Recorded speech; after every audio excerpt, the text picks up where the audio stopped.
گوشت و گربه برده، موش پنیر رو خورده، دیگه مالت نمیشم، یه چیز لولو برده، یه چیز لولو برده، یه چیز لولو. چشمم روشن. ده.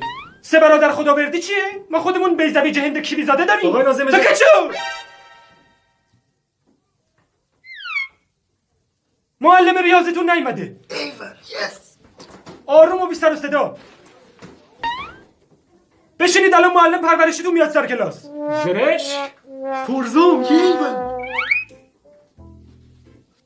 سلام. سلام. حالتون چطوره؟ عالی. ما خیلی باحالیم. خیلی خیلی. شنیدم جوکامو دوست دارین و تو صندوق انتقادات مدرسه کلی درخواست دادین. پس یه دونه میگم، فقط یه دونه ها. پرزام یه بار بگید آقا بگید.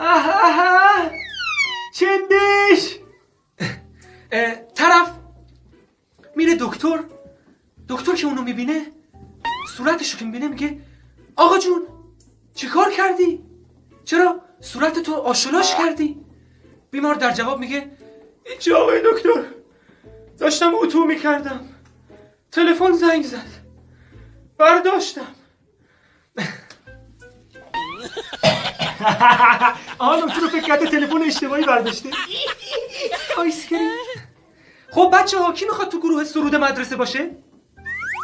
سر کلاس ریاضی میرین تمرینا. آقا ما بیایم. کیوی زاده تو بیا پسرم. بیا این کاغذم شعر سروده. بله. این چرخ و فلک بیلا مروت، از اول دنیا تا قیامت. نخندی دست زانم، اینا نشانهای بلوغه، طبیعیه. ادامه بده. بله.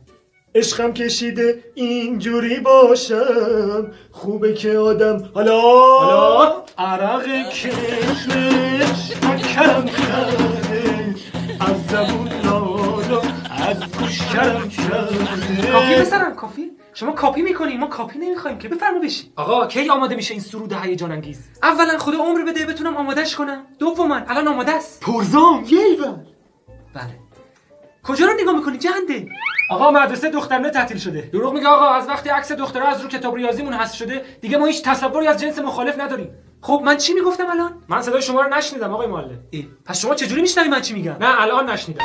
الان که شنیدی من پرسیدم شما گفتی من الان نشنیدم. نه الان ببینید اون موقع که داشتی صحبت میگه آقای معلم شما دنبال چی هستی؟ من واقعا تاسف میخورم. چی به کی؟ آقا اجازه شما معلم پرورشیای زحمتکش که اینقدر برای پرورش ما زحمت بکشی، پس این همه اختلاسگر حقوق